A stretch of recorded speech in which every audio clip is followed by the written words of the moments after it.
Guys, I was about to cook. Tapos, gusto kong lagyan yung egg ng ganito. Biniling to guys. Ayan, kakabukas ko lang. Pero, ano, masabaw siya.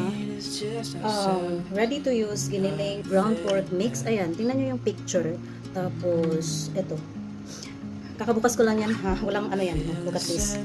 Guys, ang laman niya is parang sardines na may sabaw. Ang tawag dito, parang Spanish sardines. OMG. Diba? Oh. Ano ba to? Ito na lang kayang lulutuin ko. Or what? Hindi.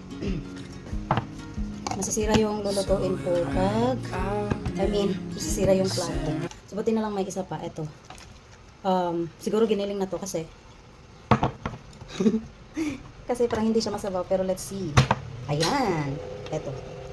Giniling na siya. Pero this one, wow. Nag-wonder talaga ako guys. Walang halong ano to. Kasi ayan, tingnan nyo naman. Kakabukas ko lang. Nag-wonder ako bakit masabaw yung giniling ko. But anyway, baka may ano lang sa process. So, parang giniling na naging Spanish sardines. And look at this. Wait ako sa inyo, wait. Ayan guys. Yan ang laman ng giniling na to. Ground pork mix, tapos nagiging isda siya. Ito kasi yung tamang laman. Diba? Wala lang. Nagtataka lang ako. But anyway, makakain pa din naman to. So, lagay ko na lang muna to sa ref. Mamayang gabi ko na to lulutuin.